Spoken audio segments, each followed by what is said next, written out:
بسم اللہ الرحمن الرحیم وَيَا أَرْحَمَ مَنْ انتابه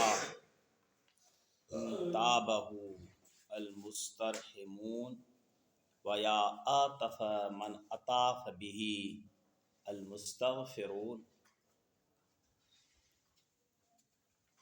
سرکار امام سجاد علیہ الصلاۃ والسلام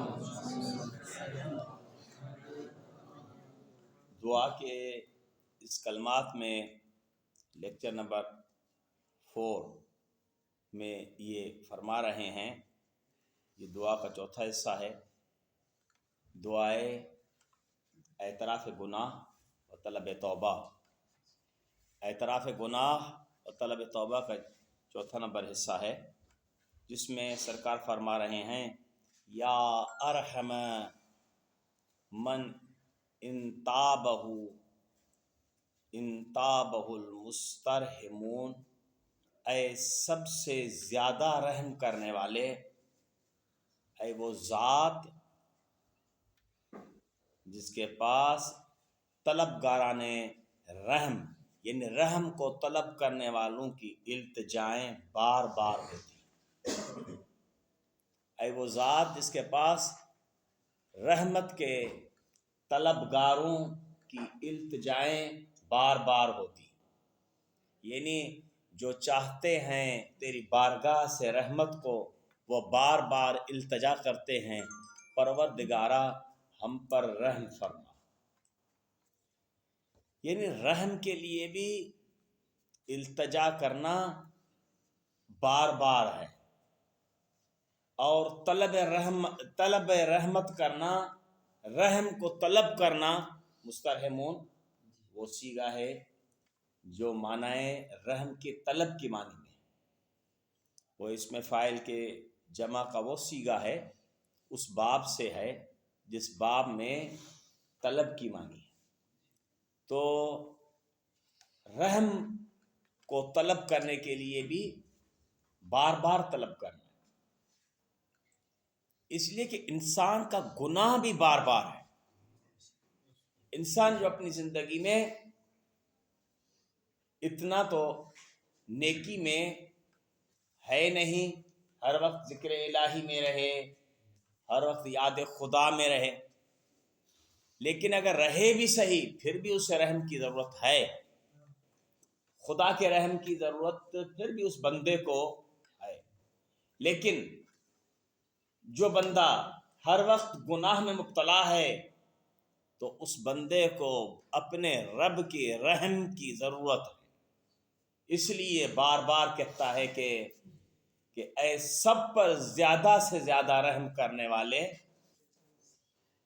اے سب پر زیادہ سے زیادہ رحم کرنے والے، جو رحم کے طلبگار ہیں، رحم کو طلب کرنے والے، وہ تیری بارگاہ میں بار بار التجائیں کرتے ہیں۔ یہ التجائیں خالی التجا نہیں ہے، التجا وہی التماس ہے، التماس کی جاتی ہے۔ التجائیں جب ہوتی ہیں تو یہاں اس دعا میں جملے انسان ایک پستی سے بلندی کی طرف دعا مانگتا ہے۔ ایک بار کہا کہ پروردگارا تو رحم فرما، تو رحم فرما، امر ہے تو رحم فرما، لیکن یہ امر جو صیغہ ہے عام طریقے میں جب ہم کسی سے کہیں کہ یہ تو قیام کر، تو رک جا، تو نہ جا، تو آ جا، یہ حکم ہے، تو یہ بھی حکم ہے۔ اور بارگاہ الہی میں کہیں کہ پروردگارا تو رحم فرما، یہ بھی حکم ہے، صیغہ امر ہے۔ وہاں بھی صیغہ امر ہے، یہاں بھی صیغہ امر ہے، لیکن صیغہ امر میں فرق ہے۔ وہاں حکم ہے لیکن وہاں مساوی کا حکم مساوی کی طرف ہے، ایک عبد کا حکم عبد کی طرف ہے، ایک عبد کا حکم عبد کی طرف ہے، لیکن یہاں حکم مساوی نہیں ہے، یعنی حکم مساوی یعنی حکم کرنے والا اور جسے حکم کر رہا، دونوں وہاں مساوی ہیں۔ اس مقام پر دونوں مساوی نہیں ہیں، اس ذات کو حکم کے اس امر کے سیغے سے التجا کر رہا ہے کہ جس کی ذات بلند ہے اس سے جو اسے حکم دیا جائے، تو بس پھر یہ امر میں یہ امر وہ جو ایک پستی سے بلندی کی طرف التجا کر رہا ہے، جسے سیغے امر سے بھی ہوتی ہے التجا، اس مقام پر نہیں ہے سیغے امر، لیکن بہت سے مقام ہیں جہاں یہ لفظ آتا ہے کہ پروردگار تو رحم کر، تو اپنا فضل فرما، تو اپنا رحم فرما، بہت سے سیغے ہیں جہاں سے امر کی التجا ہوتی ہے۔ وَيَا أَتَفَ مَنْ أَطَافَ بِهِ الْمُسْتَغْفِرُونَ، اے سب سے زیادہ مہربان جس ذات کو معافی مانگنے والوں نے گھیراؤ ڈالا ہوا ہے، اے وہ ذات جس ذات کو معافی مانگنے والوں نے گھیراؤ ڈالا ہوا ہے۔ گھیراؤ کہاں ڈالا جاتا ہے؟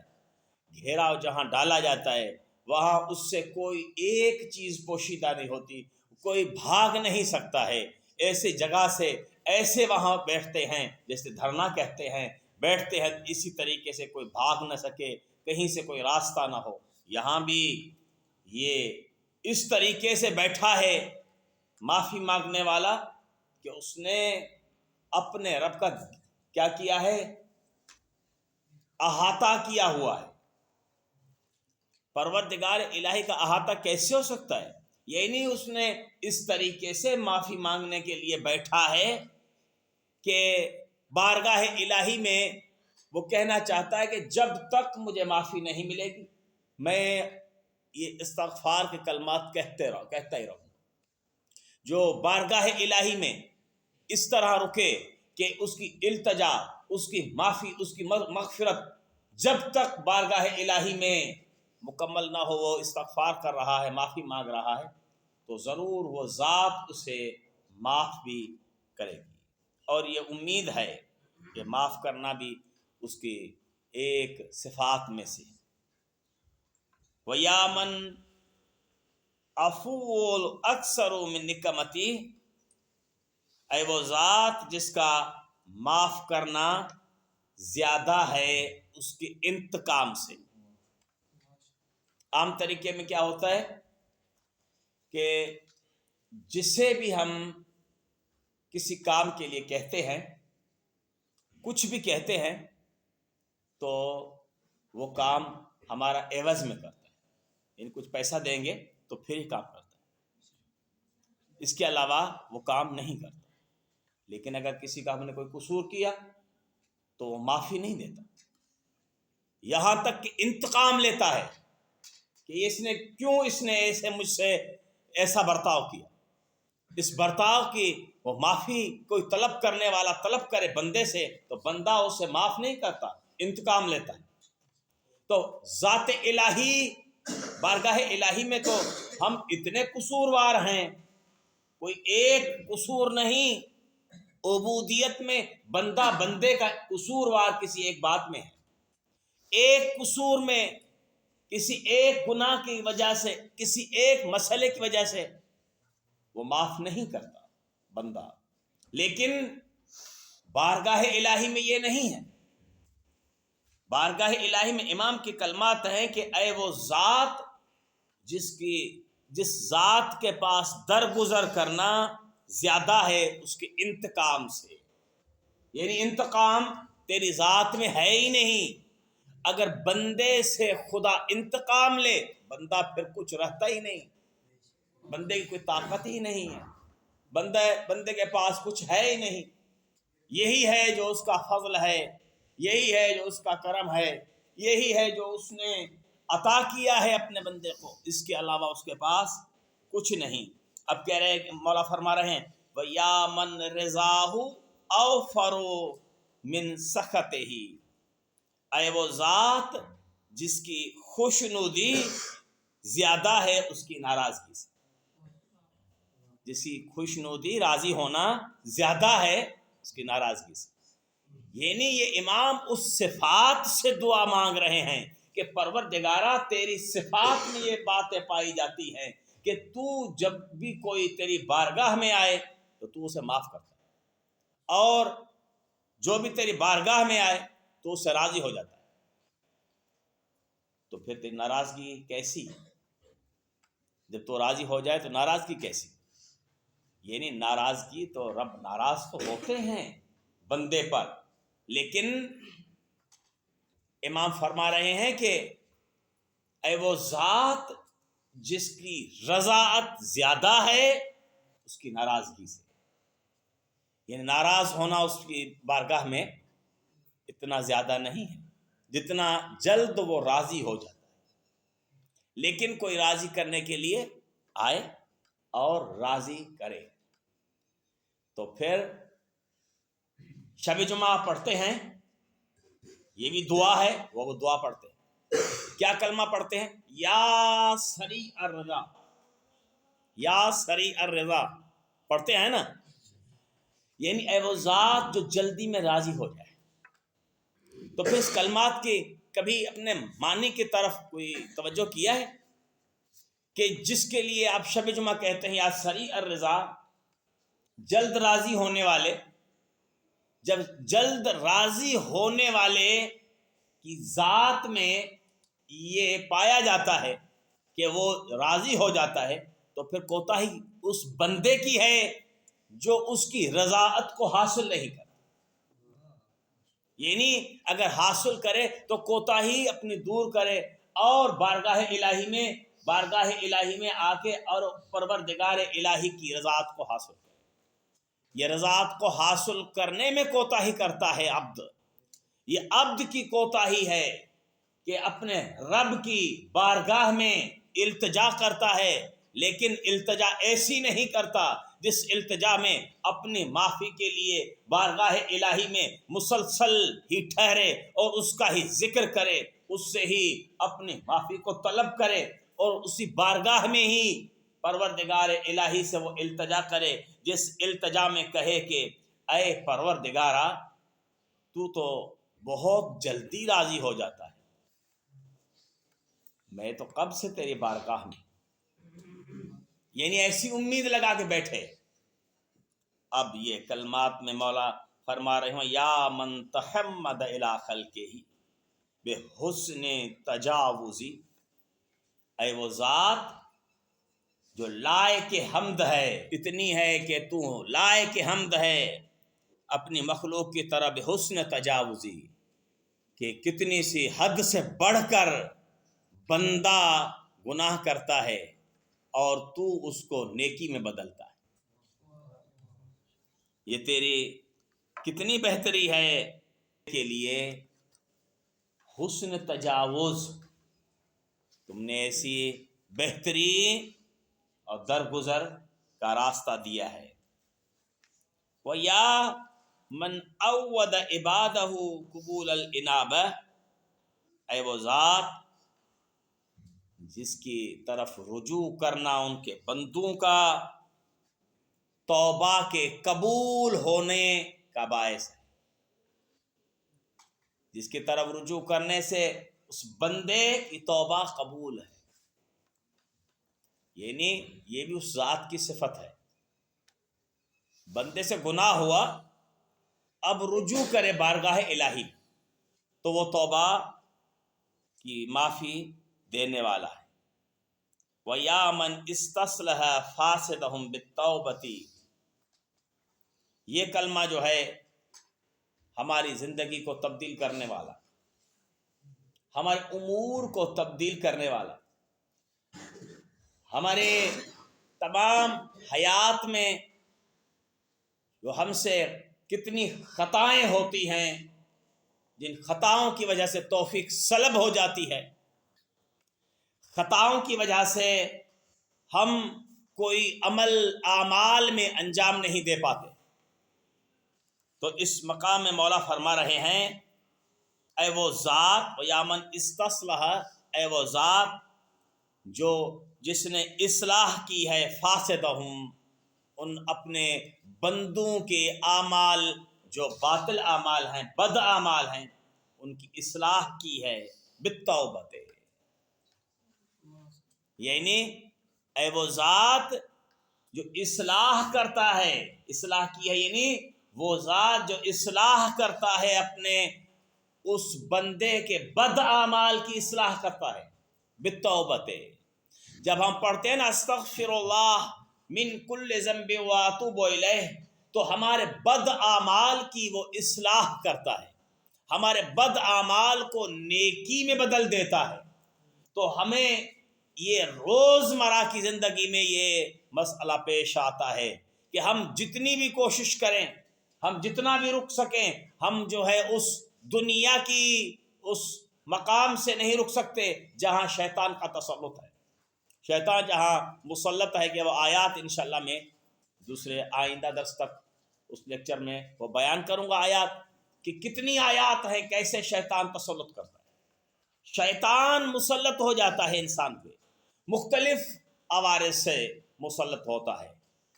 شیطان کا تسلط ظاہری نہیں ہوتا، باطنی ہوتا ہے، محسوس نہیں ہوتا ہے۔ انسان سمجھتا ہے کہ مجھے تھوڑا سا جسم میں درد ہے، انسان سمجھتا ہے کہ چلو روزانہ کا ہم نے درس پڑھ لیا، ایک دن نہیں پڑھا تو کیا ہوا، چلو روزانے کی نماز پڑھ لی، ایک دن نہیں پڑھی تو کیا ہوا، پڑھتے ہی تو آ رہے ہیں مسلسل، زندگی میں قضا تو نہیں کی، ایک دن نہ پڑھی تو کیا ہوا۔ یہ شیطان اپنا راستہ بناتا ہے اور اس راستے سے وہ انسان میں ایسے داخل ہوتا ہے، اگر اسے راستہ نہیں دیں گے نا ہم تو وہ نہیں آ سکتا۔ ہم کہتے چلو ٹھیک ہے، ہم جیسے وہ راستہ لیتا ہے ہم اس راستہ دیتے آ رہے ہیں، تو پھر ایک ٹائم گیا، پھر دوسرا ٹائم گیا، ایسے وہ تسلط پا جاتا ہے۔ شیطان کا تسلط انسان پہ تھوڑا بہت رہتا ہے کسی نہ کسی انداز سے، نماز مکمل پڑھ لی، تمام اعمال مکمل انجام دیے، واجبات کو مکمل وہ انجام دے رہا ہے، لیکن بہت سی استحباب ایسی ہیں کہ استحباب تاکیدی ہے، شیطان کا تسلط ہے جس وجہ سے وہ انجام نہیں دے پاتا، اور کتنی حقوق ہیں جن کو ہم انجام نہیں دے پاتے۔ تو امام علیہ السلام نے فرمایا کہ بارگاہ الہی میں جب وہ بندہ التجا کرتا ہے تو پروردگار الہی اس کی اصلاح کرتا ہے توبہ کے ذریعے سے۔ جب وہ بندہ کہتا ہے استغفر اللہ من کل ذنب واتوب الیہ، تو پروردگار الہی اس توبہ کے بدلے میں اس بندے کی بدی کو، برائی کو نیکی میں بدلتا، تو اس کے اعمال وہ اصلاح پاتے ہیں۔ وَيَا مَنْ رَضِيَ مِنْ فِعْلِهِمْ بِالْيَسِيرِ، یہ جملہ بھی بہت قیمتی ہے۔ اے وہ ذات جو راضی ہو جائے من فعلہم بالیسیر، بندے کے اس فعل سے، یعنی بندے کے اس عمل سے، بالیسیر جو تھوڑا سا عمل ہے، وہ عمل جو اس کا عمل تھوڑا ہے۔ اے وہ ذات جو اپنے بندے کے تھوڑے عمل سے ہی راضی ہو جاتا ہے۔ وَيَا مَن کافا قلیلہم بالکثیر، اے وہ ذات جو بدلہ دیتا ہے اپنے بندے کو اس کے قلیل کا کثیر میں، اے وہ ذات جو اپنے بندے کے قلیل عمل کو کثیر کا بدلہ دیتا ہے۔ عمل تھوڑا کیا، بدلہ کثیر کا۔ ہمارے ہاں کیا کہتے ہیں، چلو 1 کلو یہ لے لیں، آدھا کلو ہم نے اور دے دیا۔ ہمارے ہاں کہتے ہیں کہ چلو اگر آپ ہول سیل میں خرید رہے ہیں نا، تو 1 لاکھ کا سامان ہے نا، اس میں ہم آپ کو 5,000 فری اور سامان دے رہے ہیں، ہول سیل۔ کہ پروردگار الہی کی بارگاہ میں تو ہمیشہ پروردگار الہی نے اپنے بندے کے لیے ایسا سسٹم رکھا ہے کہ فقط وہ آئے, اس کی بارگاہ میں التجا کرے اور قربت کو حاصل کرے, تو عمل تھوڑا ہے اور اس کا بدلہ بہت زیادہ ہے. کیا کرتا ہے انسان اپنے گھر سے نکلتا ہے, بس یا تو اپنے گھر سے نکل کے وہ انسان کسی سفر میں جا کے پیسے کمانے کے لیے نکلتا ہے, وہ نکلتا ہے اپنے گھر سے, خدا اسے رزق کثیر عطا کرتا ہے. یا وہ انسان اپنے گھر سے علم کے لیے نکلتا ہے. کیا عمل ہے اس کا؟ تھوڑا سا. کون سا عمل ہے کہ اس نے گھر کو چھوڑا؟ کیا عمل ہے اس کا عمل یہ ہے کہ بھوک میں زندگی گزاری, تھوڑی سے زندگی, تھوڑے سے پیسے میں, اور کچھ کبھی کھایا کبھی نہیں کھایا, زندگی کو بسر کی. عمل کیا کیا؟ تھوڑا سا عمل ہے, یہ بڑا عمل نہیں ہے. اپنی زندگی کو سختی میں ڈالا, جیسے طالب علم اپنی زندگی کو سختی میں ڈالتے ہیں, چاہے اپنے ملک میں پڑھیں چاہے اور کہیں پڑھنے کے لیے چلے جائیں. طالب علم اپنی زندگی کو سختی میں ڈالتے ہیں. جو سختی میں ڈالتا ہے یہ عمل کوئی بہت بڑا نہیں, یہ تھوڑا سا عمل ہے, اور اس کی جزا بارگاہ الہی میں بہت بڑی ہے. جب وہ عالم بن کے آتا ہے تو دنیا اسے سلام کرتی ہے. جب عالم بن جائے تو دنیا اس کی تقلید کرتی ہے. جب عالم بن جائے تو لوگ اس سے مرجع عالم کہتے ہیں. لیکن یہ اس کا گھر سے نکلنا قربتاً الی اللہ ہو, یہ اس کا گھر سے نکلنا, یہ قلیل عمل میں قربت پائی جائے, یہ قلیل عمل میں نیکی ہو, یہ قلیل عمل ایک نیکی کے ساتھ ہو تو پھر ہو سکتا ہے. اگر قلیل عمل میں قربت نہیں ہے, اخلاص نہیں ہے, تو وہ عمل اس کا وہیں رہ جاتا ہے.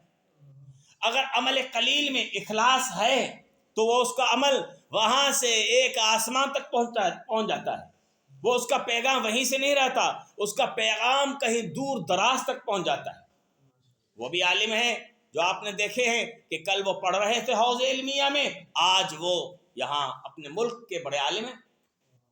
وہ بھی عالم ہیں جو پڑھنے کے لیے ایک دن وہ امثلہ پڑھ رہے تھے, آج وہ مرجع عالم ہے, مرجع عالم ہے, اور دنیا اس کی تقلید کر رہی ہے.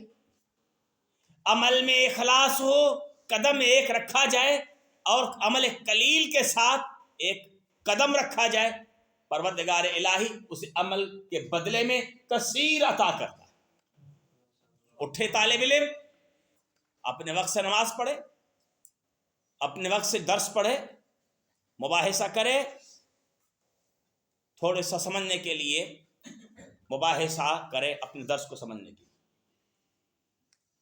تو وہ علوم جو علوم کے راز ہیں بارگاہ الہی کے پاس, امام کے پاس, خدا کے پاس ہیں اور امام کے پاس, وہ راز سب آپ کے سامنے آ جاتے ہیں. وہ علوم کے جو راز ہیں جو کبھی کوئی نہیں سمجھ سکتا, آپ اس لفظ اور معنی کے ذریعے ان رازوں تک پہنچ جاتے ہیں. یہ کیسے پہنچتے ہیں؟ الفاظ کے ذریعے. یہ جو الفاظ کتابوں میں لکھے ہوئے, آپ نے ایک کثیر نہیں قلیل سا علم حاصل کیا جو الفاظ کتابوں میں لکھے ہوئے ہیں.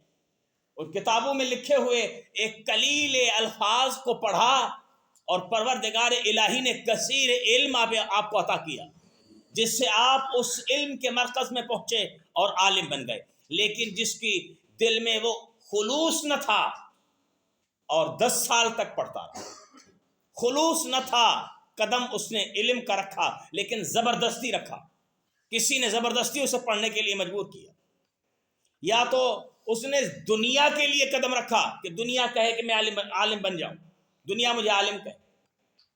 اگر ایسی صورت میں قدم رکھا ہے تو اس نے یہ عمل قلیل بھی انجام نہیں دیا ہے.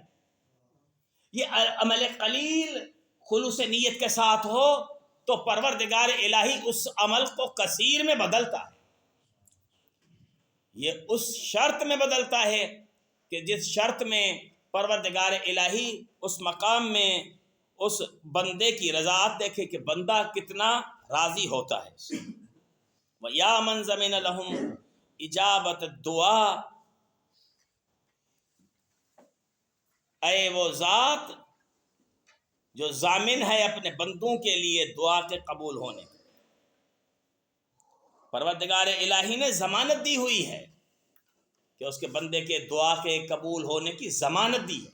اے وہ ذات جو ضامن ہے لہم اپنے بندوں کے لیے اجابت دعا، دعا کے قبول ہونے کی ضمانت دی ہے، ضامن ہے۔ وَيَا مَنْ وَعَدَهُمْ عَلَى نَفْسِهِ بِتَفَضُّلِهِ حُسْنَ الْجَزَاءِ، اے وہ ذات جس نے وعدہ دیا ہے اپنے حسن اور اپنے حسن کے ساتھ، اپنی اس تفضل کے ساتھ نیک بدلے کی لیے جس نے وعدہ دیا ہے، اے وہ ذات اگر فضل نہ ہو نا اس کا تو پھر ممکن ہی نہیں انسان کچھ کر سکے۔ یہ اس کا فضل ہے، اپنے بندے پر اس کا فضل ہے۔ اس لیے تو ہم کہتے ہیں دعاؤں میں پروردگارہ ہمارا عمل قلیل ہے، اگر تیرا فضل نہ ہو تو پھر ممکن ہی نہیں ہے۔ سب کچھ ممکن تیرے فضل کی وجہ سے ہے۔ اب یہ کلمات مولا کے میں بہت تیزی سے گزر رہا ہوں کہ مجھے اس مقصود تک پہنچنا ہے کہ جس کلمات میں مولا نے فرمایا کہ ما انا بے آسا من عصاک فغفرت لہ، اے وہ ذات پروردگار الہی ما انا بے آسا، میں اتنا تو زیادہ گناہ گار نہیں ہوں۔ کیسا یہ جملہ ہے، میں اتنا تو زیادہ گناہ گار نہیں ہوں۔ من عصاک، اور تیری ذات تو وہ ہے کہ تیری جس نے معصیت کی فغفرت لہ، جو تیری معصیت کرتا ہے نا، جس نے تیری معصیت کی تو نے معاف کر دیا اسے۔ یعنی اصل میں یہ کہنا چاہیے من عصاک فغفرت لہ ما انا بعصا، جو جس نے تیرا گناہ کیا، جس نے تیری معصیت کی تو نے اسے معاف کر دیا، میں اتنا بڑا گناہ گار تو نہیں ہوں۔ یہ امام کے کلمات، ہم نہیں کہہ سکتے، یہ امام کے کلمات۔ وما انا بالوم من اعتذر الیک فقبلت منہ، یہاں بھی ایسے کہیں گے، پہلے کہیں گے من اعتذر الیک، پھر کہیں گے وما انا، من اعتذر الیک وما انا بالوم، میں نہیں ہوں، اتنا سرزنش کے قابل نہیں ہوں کہ جس نے عذر پیش کیا تیری بارگاہ میں فقبلت منہ، تو نے اسے قبول کر لیا۔ یعنی جو شخص تیری بارگاہ میں عذر پیش کرتا ہے تو اسے قبول کرتا ہے۔ جس بھی بندے نے اپنے عذر کو پیش کیا تو نے اس کو قبول کیا ہے۔ میں اتنا زیادہ تو سرزنش کے قابل نہیں ہوں کہ مجھے اتنی سرزنش کی جائے۔ وما انا بعظلم من تاب الیک، اتنا بڑا تو میں ظالم نہیں۔ بہت سے بڑے بڑے ظالم گزرے ہیں نا، کتنے بڑے ظالم گزرے ہیں، ہم فقط کہتے ہیں ظلم تو نفسی، ہم نے تو گناہ کیا، اپنے نفس پر ظلم کیا ہے۔ لوگوں نے کیا کیا کیا، کتنا ظلم کیا ہے، کتنے بڑے ظالم گزرے ہیں۔ وما انا بعظلم من تاب الیک، اے وہ ذات اتنا بڑا تو میں ظالم نہیں کہ جس نے توبہ کی تیری بارگاہ میں فعدت علیہ، تو نے اس کی توبہ کو قبول کر لی۔ جس نے توبہ کی تو نے اس کی توبہ کو قبول کر لیا۔ میں اتنا بڑا ظالم تو نہیں ہوں کہ میری توبہ قبول نہ ہو سکے۔ اتوب الیک فی مقامی ھذا توبۃ النادم، یہاں سے ایک طویل بحث ہے، اس لیے میں ایک مرتبہ پھر اس توبہ کے درجات کی طرف جا رہا ہوں، جہاں سرکار نے فرمایا کہ جو توبہ کرتا ہے اس میں کتنی چیزیں پائی جاتی ہیں؟ سب سے اہم چیز ہے حیا۔ حیا ایک نفسیاتی کیفیت ہے، جو کسی امر میں کوتاہی کرتا ہے اس نتیجے میں انسان پر وہ حیا طاری ہو جاتی ہے۔ تو جیسے وہ گناہ کرتا ہے نا، وہ حیا کرتا ہے کہ میں نے اس ذات کے مقابل میں یہ کام کیا، مجھے یہ نہیں کرنا چاہیے، کیونکہ اے معبود میں کس منہ سے تیری بارگاہ کا رخ کروں، کس طرح سوال کرنے کی جرت کروں، جبکہ میں تیرے احکام کے بجا لانے میں سستی اور محرمات اور ممنوعات کی طرف پیش قدمی کی، تیرے انعام و اکرام کے شکریہ میں کوتاہی کی، تو کیسے میں تیری بارگاہ میں آؤں؟ تو پھر اے میرے معبود تیرا عفو و درگزر تین حال سے خالی نہیں، یا تو اپنی رحمت کی پیش نظر گناہوں سے درگزر کرے گا، یا گناہگار کے عذر و اقرار کی بنا پر درگزر کرے گا، یا توبہ استغفار کے نتیجے میں بخشے گا، یا رحمت یا گناہگار کے عذر و اقرار کو درگزر کرے گا، یا توبہ و استغفار کو قبول کرے گا۔ تینوں بناؤں میں بندہ اپنی رب کی طرف رغبت کو حاصل کرتا ہے اور اپنے رب کی اس بارگاہ میں آ کے التجا کرتا ہے۔ یا تو اسے امید ہوتی ہے پروردگار الہی کی رحمت بڑی ہے، بندہ ایک اس کا اپنے عمل میں قلیل ہے، قلیل عمل ہے، چھوٹا سا بندہ ہے، عبد ہے، اس کی عبودیت میں پیش بارگاہ الہی ہے، لیکن رحمت بڑی۔ یا اس کی امید یہ ہوتی ہے کہ گناہگار ہوں لیکن عذر کا اقرار کر رہا ہوں، وہ ضرور معاف کرے گا۔ یا تیسری چیز توبہ و استغفار، اقرار کر رہا ہوں، پھر اقرار کے ساتھ میں استغفر اللہ بھی کہہ رہا ہوں، پھر استغفر اللہ بھی کہہ رہا ہوں، توبہ بھی کر رہا ہوں۔ کہ گزشتہ بھی میں یہ کہہ چکا کہ توبہ کے جو ہے وہ بہت سے انداز ہیں۔ ایک توبہ ہے جسے ہم کہتے ہیں توبہ، میں نے توبہ کی، الفاظ لفظ توبہ کہہ دیا۔ ایک وہ توبہ ہے جس میں یقینی نیت کر لی کہ ہم یہ گناہ پھر دوبارہ نہیں کریں۔ تو اگر خالی اپنی زبان سے توبہ کر لی، استغفر اللہ کہا، یا اٹھتے بیٹھتے ذکر میں مصروف ہے استغفر اللہ رہے، پھر گناہ میں مبتلا رہے، تو یہ توبہ نہیں ہے۔ کیونکہ عام طریقے میں کسی بندے کے پاس بھی ہم کسی چیز کے لیے جاتے ہیں، ہم اگر کہتے ہیں کہ یہ پھر ہم ایسی غلطی نہیں کریں گے، تو پھر ہم اس کے پاس ایسی غلطی کرتے ہیں تو کتنے پشیماں ہوتے ہیں۔ ہم نے کہا تھا ایسی غلطی پھر نہیں کریں گے، اور پھر بھی وہ غلطی کرتے ہیں، کتنے پشیماں ہوتے ہیں۔ اگر یہی پشیمانی اس بارگاہ الہی میں ہو تو کتنی ذات اس کی شہنشاہ بزرگ ہے، اور انسان اس کے سامنے کیا ہے کہ وہ بار بار اس گناہوں میں مرتکب ہو، ارتکاب گناہ ہو۔ اس لیے بندے نے جو توبہ کی ہے، توبہ نصوح کرنی چاہیے، ایک بار توبہ کے بعد پھر دوبارہ توبہ نہیں، کہ اس کے دلائل کو انشاءاللہ جو آئندہ لیکچر میں بیان کریں گے۔ والسلام علیکم ورحمۃ اللہ وبرکاتہ۔